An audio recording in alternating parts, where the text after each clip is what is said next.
convención en simple.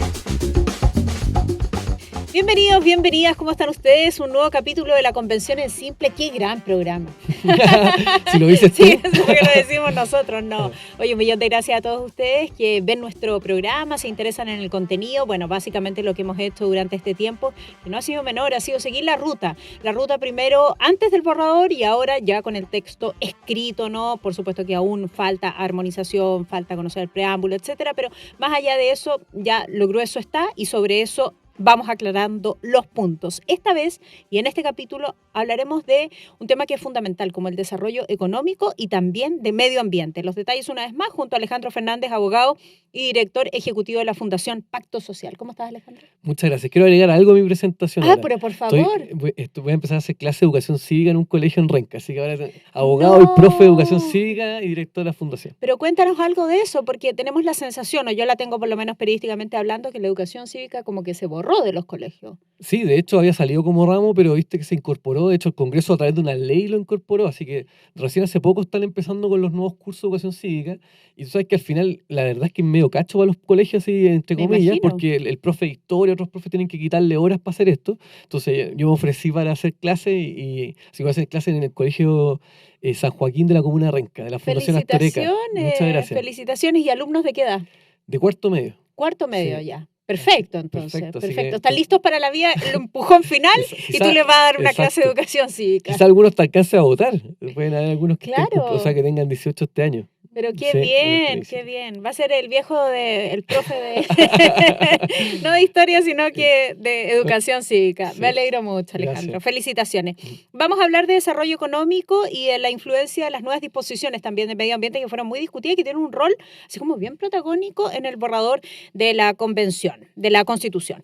¿Qué impacto económico puede tener la nueva Constitución? La pregunta amplia, sí. Ya, pero es que si nosotros pensamos, a ver, somos ciudadanos, estamos súper preocupados por la inflación, estamos súper preocupados por lo que está pasando en materia económica, ha sido uno de los grandes temas del año, bueno, habrá que preguntarse, ¿no? ¿Qué impacto económico tiene? Sí, esto es importante aclarar primero que ya tiene que ver con juicios de opinión, ¿cierto? Con una valoración de las normas, porque uno no podría decir esto es lo que dice la norma y sí o sí va a tener un impacto negativo o positivo.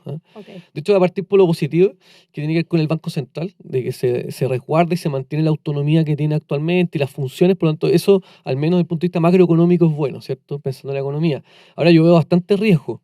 Por un lado está el tema medioambiental, que quizás después lo vamos a desarrollar más, ¿cierto? Pero genera claramente mucha incerteza. Y sabemos que la certeza es fundamental para las inversiones, sobre todo inversiones de largo plazo. Entonces, dejemos eso ahí en paréntesis porque exacto. Lo vamos a abordar. Está el tema del Estado empresario, aquí claramente, y esto en general transversalmente en esta propuesta de Constitución se le da un rol más relevante al Estado, por sobre o reemplazando en muchos casos a los privados, tanto los privados como empresas, como la sociedad civil, las fundaciones, corporaciones. Acá, en el tema del Estado empresario, no solamente se establece que hayan empresas nacionales, sino que incluso podrían haber empresas regionales y comunales. Por lo tanto, ahí, ¿cuál es el problema que puede tener eso? Por un lado, no se asegura la igualdad de condiciones, la competencia en igualdad de condiciones con las empresas privadas. Por lo tanto, puede haber un emprendimiento, ¿cierto?, en una cierta comuna y aparece una empresa comunal y le compite, como digo, tener un aparato detrás mucho más fuerte. O sea, no es lo mismo tener a todos los funcionarios municipales detrás de la empresa, ¿cierto?, versus la pyme, el emprendimiento local que tiene que competir. Entonces, ahí hay un tema que es delicado. Otro tema son las reglas laborales. Eso es súper interesante porque se establece la negociación colectiva por ramas sí. o por territorio, en que básicamente pensemos en el caso de las farmacias, ¿cierto? Por rubro. Tú tienes farmacias grandes, pero también tienes farmacias chicas, locales. Si todos los trabajadores de las farmacias negociaran en conjunto con su empleador y fijaran condiciones iguales para todos, evidentemente te genera ahí un problema porque las empresas grandes sí pueden hacerse cargo, subir los sueldos, otras condiciones. O a lo mejor no, pero en cualquier caso probablemente las empresas chicas no tienen la misma capacidad. Entonces ahí hay un tema también que se abre como espacios más de incertidumbre, y el problema que pueden tener es que afecten la formalidad del trabajo. Hoy día cuando tú pones muchas cosas, reglas complejas, finalmente la gente trabaja igual, pero termina trabajando de manera informal, que no es bueno claramente. Obvio, porque las personas necesitan trabajar y hoy día tenemos un alto porcentaje de informalidad, además en nuestro trabajo, que además después repercute en las pensiones, porque en la medida en que eres informal no vas guardando para tu vejez, que básicamente lo estoy simplificando así. Pero tienes toda la razón. En la última línea. Y hay otro tema que también es relevante y que se vincula al tema económico, que tiene que ver con el derecho a huelga. por ejemplo, hoy día los funcionarios públicos no tienen derecho a huelga, ahora se permite el derecho a huelga, solamente se excluye las Fuerzas Armadas y de orden público, en el fondo las policías.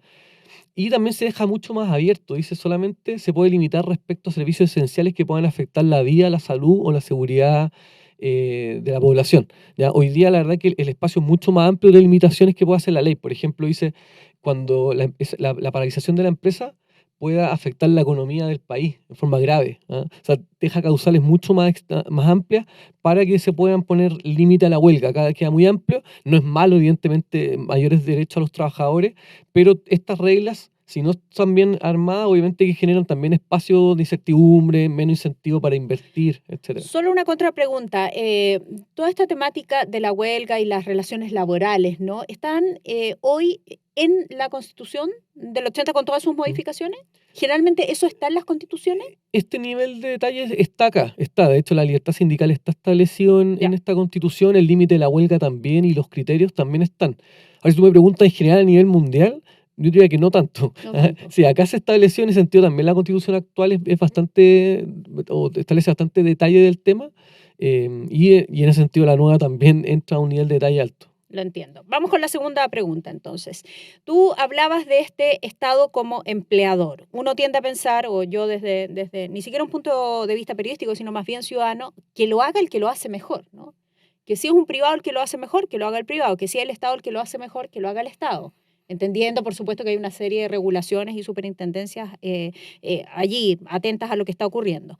Por lo tanto, la pregunta es, ¿cómo garantiza la Constitución la participación de los privados en el sistema? Que puede que lo hagan bien, como lo han hecho en algunas áreas del desarrollo económico. Y si hay nuevas regulaciones para esta entrada a la empresa privada, lo que tú decías, competir como en igualdad de condiciones. Sí, es importante eso. A ver, yo creo que en general, como bien dices tú, el Estado si lo hace bien, qué bueno que se integre, que participe también en muchas actividades, pero el Estado primero tiene que cumplir con las cosas que no son delegables, que no puede hacer los privados, por ejemplo, la seguridad, ¿cierto? Y hoy día claramente no está cumpliendo con la seguridad. Entonces, en cambio, el tema de la iniciativa privada y el emprendimiento, en principio uno consideraría que es más valioso que el privado lo haga, ¿cierto? Que las personas, porque además tiene que ver con el desarrollo personal, con el despliegue, ¿cierto?, de tus capacidades, no solamente con un tema económico.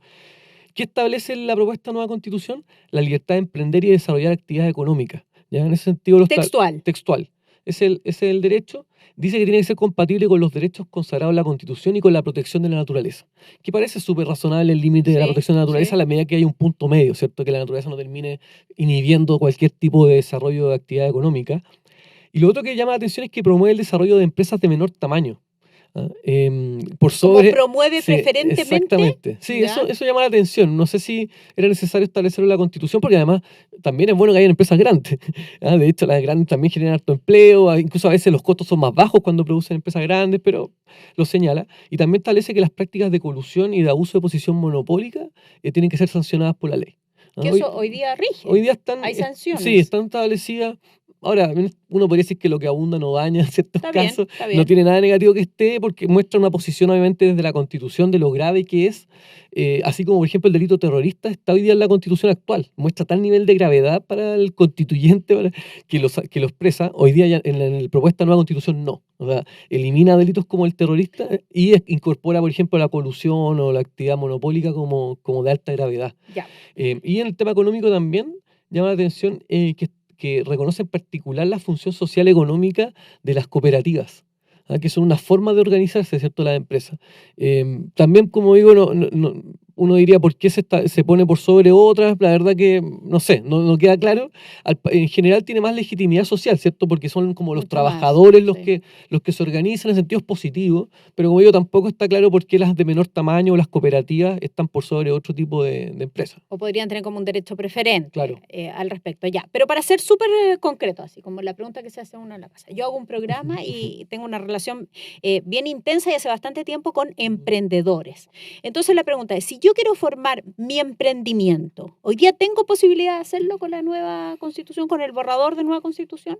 Sí, totalmente. Ya. En eso, como en general, no queda limitado. Pero obviamente, como te decía, el caso de un Estado empresario que se involucre en más temas puede eventualmente quitarle ciertos espacios que hoy día son del mundo de la empresa. O sea, hoy día un emprendimiento, por ejemplo, puede realizar un servicio en una municipalidad, ¿cierto? Y eventualmente hoy día, o sea, el día de mañana esa municipalidad cree una empresa especialmente para desarrollar ese Entiendo. servicio. O sea, hay espacios donde eventualmente podría haber limitaciones, pero en términos generales, a nivel constitucional, no digamos que se ve perjudicado el derecho a emprender. Perfecto, me queda clarísimo. Vamos con los derechos de la naturaleza. ¿Qué significa que la naturaleza y qué tipo de naturaleza tenga derechos y quién se encargará de que esos derechos se hagan efectivos? Porque la naturaleza no tiene Consejo Supremo. Claro, y no puede la naturaleza por sí sola ir al tribunal, ¿cierto? Y presentar Exacto. un recurso. Mira, la norma dice que la naturaleza tiene derecho a que se respete y proteja su existencia, el derecho a la regeneración, a la mantención y la restauración de sus funciones y equilibrios dinámicos.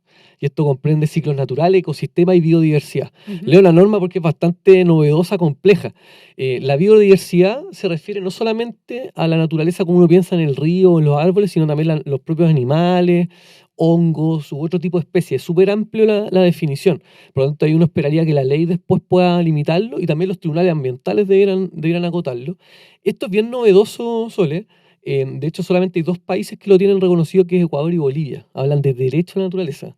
Distinto es la protección del medio ambiente, ¿cierto? El desarrollo sustentable o sostenible, ¿cierto? Y en general, de hecho, el caso de Ecuador y Bolivia en particular, no hemos visto una reducción en la cantidad de gases de efecto invernadero, todo lo contrario. O sea, si uno dijera, ¿tuvo algún efecto la norma del derecho a la naturaleza con el impacto en el medio ambiente y en el efecto invernadero? La verdad que no, o todo lo contrario. Ok. Eh, Ahora, claro, ¿cuál es el tema acá? Por un lado, como tú decías, el derecho a la naturaleza no tiene, ¿cierto?, alguien que lo pueda reclamar, la naturaleza no puede, por lo tanto se lo Claro, ¿quién se entregan. va a encargar de que esto sea efectivo? Exacto, y ahí se crea por un lado la Defensoría de la Naturaleza, ¿cierto?, que puede representar a la naturaleza, comillas, y por otro lado, cualquier persona, organización o ONG puede representar también a la naturaleza. Y ahí están ciertas complejidades que se han Pero ¿cómo, visto. cómo? Espérate. Cualquier organismo puede decir, yo represento a la naturaleza. En De principio, por sí y ante mí. en principio sí, en principio sí, esto obviamente se podría el día de mañana discutir o limitar. Entonces, ¿cuál es el problema que se puede generar? Es que, por ejemplo, una ONG de Santiago vaya al norte, ¿cierto?, a defender al derecho a la naturaleza al río Loa y eventualmente se la ponga en conflicto con la propia comunidad, con las personas que habitan ahí. Ya. Entonces, uno diría que a veces se puede más bien generar controversias, conflictos, en vez de conciliar ambas cosas. O sea, lo razonable es desarrollo económico, desarrollo de las comunidades con la naturaleza y no contra la naturaleza. Entiendo, ya. Pero estas son las dos instancias de quienes pueden hacer efectivos los derechos de la naturaleza.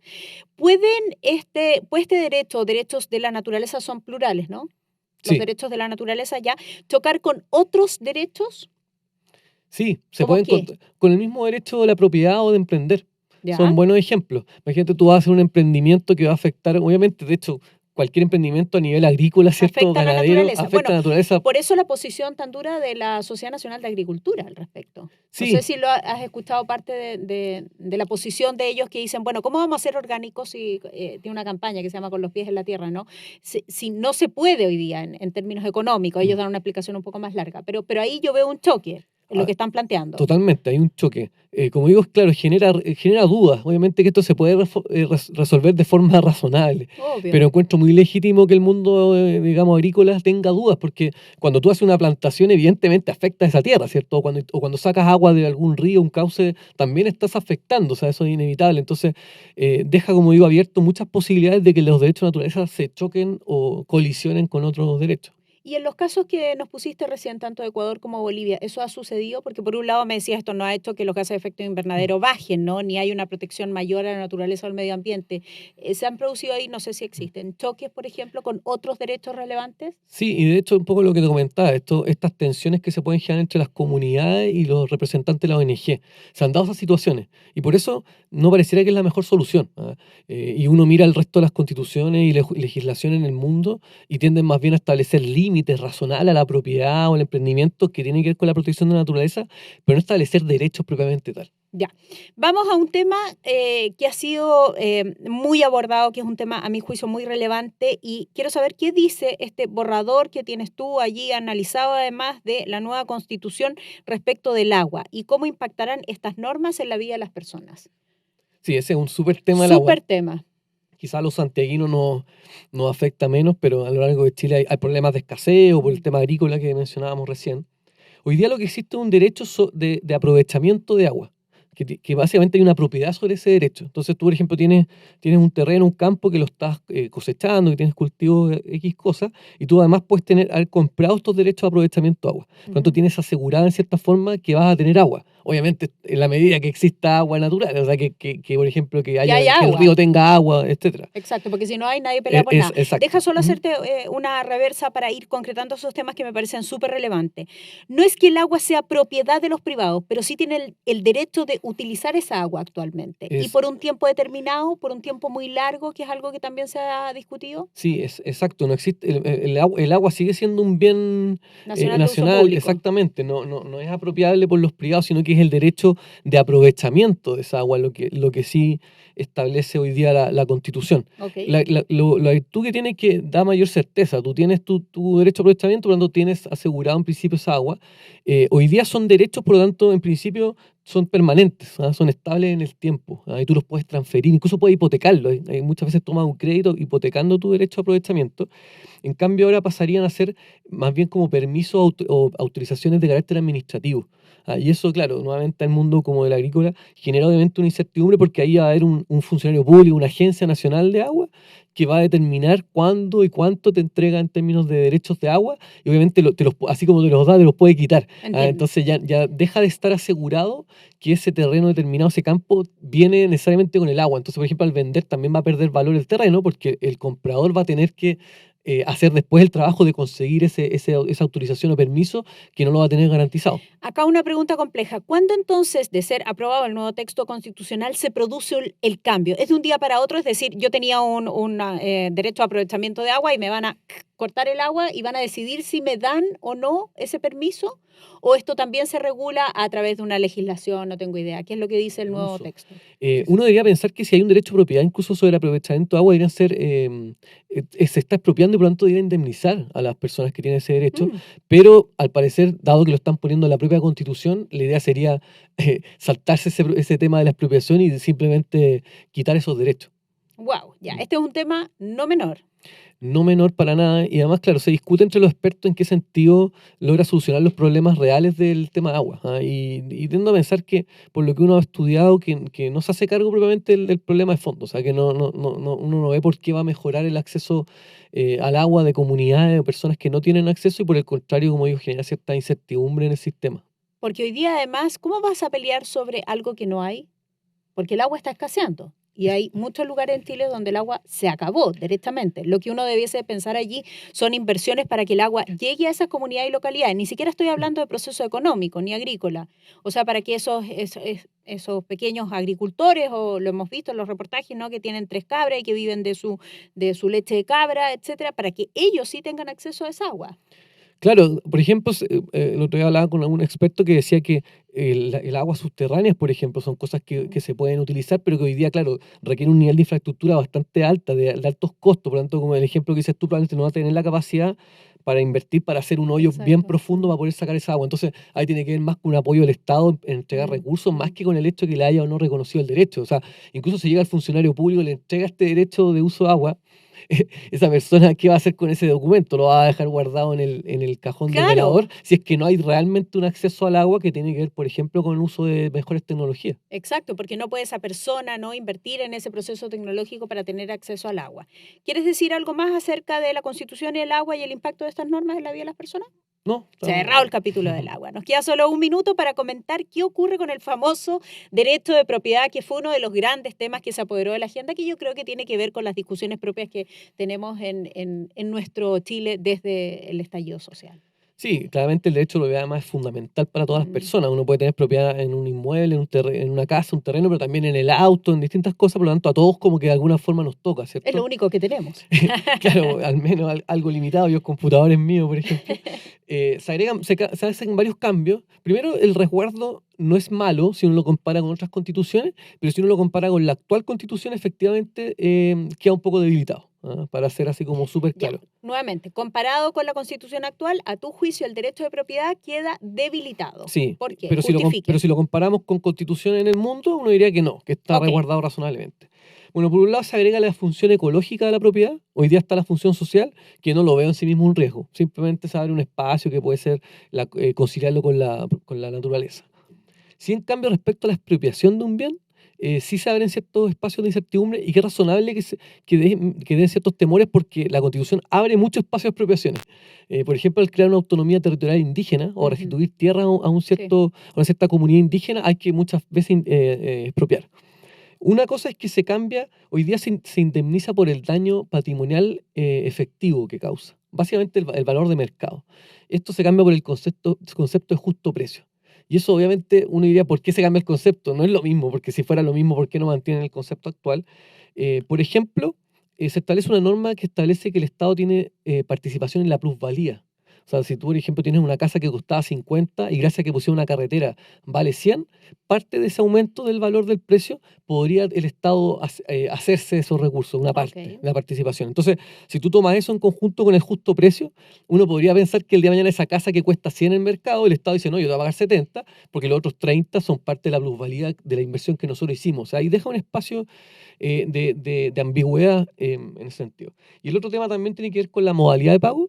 Hoy día se establece que tiene que ser en forma previa a la expropiación material. ¿Eso no quedó especificado en el texto? La parte previa sí, pero se establece que en caso que no haya acuerdo, hoy día tiene que ser el pago, dice, al contado y en dinero en efectivo. ¿Ya? Hoy día establece esa norma. ¿Está establecido? Esa norma, en la Constitución actual. Eso voy, sí. En la Constitución, en la propuesta de Constitución se elimina ese elemento. Sí. Entonces también deja espacio de incertidumbre. Pucha, ya sabemos lo que pasó en el caso de la reforma agraria, que al final se pagaba sin cuota y sin reajustar, y esas cosas generaron obviamente cierta preocupación. Y lo otro es que para expropiar la ley tiene que establecer que hay una causa de utilidad pública. ¿Ya? ¿Y aquí qué se hace? Porque por aquí necesito que pase la estación de metro. Claro, exactamente. Y acá se establece en la misma Constitución casos de utilidad pública. Entonces se ahorra el problema de tener que acreditar o que la ley lo explique por qué hay utilidad pública. Y por ejemplo, establece la restitución de tierras de los pueblos indígenas. Establece que la restitución es el principal mecanismo de reparación de los pueblos indígenas. Perfecto. Y eso se considera utilidad pública, constitucionalmente. En otros casos usa el concepto de interés público de la Constitución, que yo no sé si la armonización lo va a cambiar. Por ejemplo, la infraestructura de telecomunicaciones o la infraestructura energética dicen que es de interés público. Eventualmente, si lo entendemos como utilidad pública, podría también ser una causal suficiente para que el Estado la pueda expropiar. Perfecto. Temas clarísimos entonces respecto del derecho de propiedad. Vamos avanzando en lo que ha sido el trabajo de la Convención Constitucional, que ya tiene su borrador, que está trabajando con las transitorias, con el preámbulo, para finalmente entregar el día 4 de julio. Hoy no queda nada, al presidente de la República el texto final. 1.000.000 de gracias a todos ustedes por haberse mantenido en esta transmisión que hacemos junto con Emol TV. Estamos también en Spotify y nos pueden ver en YouTube. Con el apoyo de la Cámara Chilena de la Construcción, damos cierre entonces a este nuevo capítulo de la Convención en Simple. Alejandro, muchas gracias a ti. Chao, que estén bien. Convención en Simple.